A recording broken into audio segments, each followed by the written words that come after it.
Hello friends, ఎలా ఉన్నారు? బాగున్నారా? సో ఇవాళ నేను మీకు ఒక కొత్త వీడియో బ్లాగ్‌తో వచ్చేసానండి. సో లాస్ట్ మంత్ నేను అరుణాచలం వెళ్ళాను బెంగుళూరు నుండి.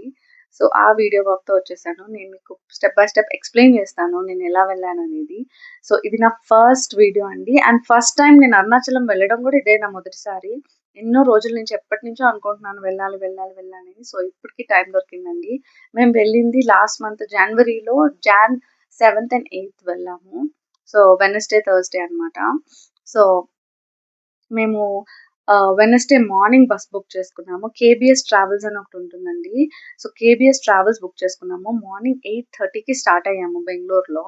మాకేమో హెబ్బాల్ స్టాప్ వచ్చింది. సో హెబ్బాల్ స్టాప్ నుంచి ఎక్కి అక్కడి నుంచి మేము రీచ్ అయ్యేటప్పటికి 2:30 అయిపోయింది. మధ్యాహ్నం 2:30 అయింది. మధ్యలో ఒక బ్రేక్ ఇచ్చారు. కృష్ణగిరిలో లంచ్ చేసేసుకొని మేము 2:30కి అరుణాచలం రీచ్ అయిపోయామండి. సో అక్కడేమో రమణ ఆశ్రమం అని ఒకటుంటుంది. సో రమణ ఆశ్రమం స్టాప్ దగ్గర స్టాప్ చేశారు బసెస్. మామూలుగా మనం వేరే బసెస్ అయితే మనకి బస్ స్టాండ్‌లోనే స్టాప్ చేస్తది. ఇది మేము ట్రావెల్స్ బస్ కాబట్టి రమణ ఆశ్రమం దగ్గర స్టాప్ దిగేసాము. సో అక్కడి నుంచి మేము మళ్ళీ 2.5 కిలోమీటర్స్ దూరంలో మేము రూమ్ బుక్ చేసుకున్నాము. సో అక్కడి నుంచి అక్కడ వెళ్ళడానికి మాకు రూ. 100 లేదంటే రూ. 150 చార్జ్ చేస్తారన్నారు.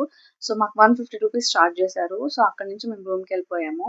సో రూమ్‌కి రీచ్ అయిపోయి కాసేపు రెస్ట్ తీసుకునేసి మేము మళ్ళీ 4:30 కల్లా రాజగోపురం దగ్గరికి వెళ్ళిపోయామండి. వాకబుల్ డిస్టెన్సే రూమ్ నుంచి గుడికి. సో ఇలా ఉంటుంది వ్యూ రాజగోపురంకి ఎంటర్ అవ్వడానికి. ఇలా ఉంటుందండి చూడండి. రాజగోపురం అండి. రాజగోపురం దగ్గరికొచ్చేసాము. సో ఇక్కడ చాలా బావుంటుందండి. అసలు రాజగోపురం ఎంత డివైన్‌గా అనిపిస్తుందో మనకి. సో అక్కడ మంచిగా ఒక కర్పూరం వెలిగిచ్చేసి టెంకాయ కొట్టుకొని స్టార్ట్ అయిపోవడమే. ఇంకా అందరూ అక్కడ చేస్తున్న రిచువల్స్ చూసేసి మేము కూడా అలానే చేశాము. సో అక్కడి నుంచి స్టార్ట్ చేస్తామండి. రాజగోపురం నుంచి స్టార్ట్ చేశాము. సో అక్కడ మంచిగా నామాలు పెట్టేవాళ్ళుంటారు. మేము మంచిగా నామాలు పెట్టేసుకొని ఇంకా స్టార్ట్ చేసేసాము వాక్. సో గిరి ప్రదక్షిణ మొత్తం ఒక 14 కిలోమీటర్స్ ఉంటుందండి మొత్తం మీద. సో మనకి ముందుగానే మీరు సాక్స్‌లేసుకోవడం మంచిది యాక్చువల్లీ. సాక్స్‌లేసుకొని నడిస్తే కొంచెం స్ట్రెయిన్ తగ్గుతది. అండ్ మనకి అరికాలు మంటలు రాకుండా ఉంటాయి. సో మధ్యలో మనకి గుళ్ళుంటాయండి. అష్టలింగాలుంటాయి మధ్యలో. సో అష్టలింగాలతో పాటు వేరే గుళ్ళు కూడా ఉంటాయి. సో అవన్నీ మెల్లగా దర్శించుకొని ఎంజాయ్ చేస్తూ మంచిగా ఓం నమః శివాయ, ఓం నమః శివాయ అనుకుంటూ వెళ్తూ ఉండడమే ఇంకా. చాలా బావుంటుంది. మేము వెళ్ళిన రోజైతే ఎక్కువగా రద్దీ లేదండి. ఎందుకంటే మేము వెళ్ళిన రోజు పౌర్ణమి కాదు కాబట్టి. సో బావుంటుంది. మధ్యలో జింకలు ఇవన్నీ కనిపిస్తాయి. కొండ కూడా చాలా బావుంటుంది. ఇలా ఐ లవ్ తిరువనల్ దగ్గర ఒక ఫోటో కూడా తీసుకున్నాం మేము. సో అదండి. మేము రీచ్ అయ్యేటప్పటికి 9:30 అయిపోయింది. సో రూమ్ రీచ్ అయ్యేటప్పటికి 9:30 అయిపోయింది. ఇంకో విషయం ఏంటంటే మధ్యలో నేను మోక్ష ద్వారం కూడా వెళ్ళానండి. అది చెప్పడం మర్చిపోయాను. సో మోక్ష ద్వారం దగ్గర ఒక చిన్న క్యూ ఉంటుంది. మేమెళ్ళింది రద్దీ రోజు కాదు కాబట్టి చిన్న క్యూనే ఉన్నింది.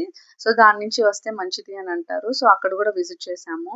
సో నెక్స్ట్ డే ఇంకా రెడీ అయిపోయి మేము మంచిగా గుడికి వెళ్ళిపోయామండి. 4:30 కల్లా మార్నింగ్ రెస్ట్ తీసుకొని ఇంక 4:30కి మార్నింగ్ దర్శనానికి వెళ్ళిపోయాము.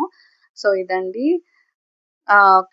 మాకైతే దర్శనం 1 అవర్‌లో అయిపోయింది. ఎందుకంటే అప్పుడు 4:30కి రద్దీ గూడా లేదు. మేము స్పెషల్ దర్శనంకి వెళ్ళామండి. రూ. 50 టికెట్. సో దాంట్లో గూడా మనకి 1 అవర్‌లో అయిపోతుంది దర్శనము. సో దర్శనం దర్శనం చేసుకొని ఇంక బయటకొచ్చేసాము. సో ఇదిగోండి ఇలా ఉంటుంది లోపల. శ్రీ అన్నామలయార్ సన్నిధి అని. సో అక్కడ మనకి వినాయకుడి గుడి గూడా ఉంటుంది లోపల. ఇలా ఉంటుంది. సో ఇలా బయటకొచ్చేసామండి మేము దర్శించుకొని. మీరు కూడా ఈ మధ్య తిరువണ്ണామలై గాని, అరుణాచలం గాని వెళ్ళుంటే ఓం నమః శివాయ అని కామెంట్ చేయండి. మీకు గాని ఈ వీడియో నచ్చినట్లయితే మరిన్ని వీడియోస్ కోసం షేర్ చేయండి, సబ్స్క్రైబ్ చేయండి, లైక్ చేయండి. థాంక్స్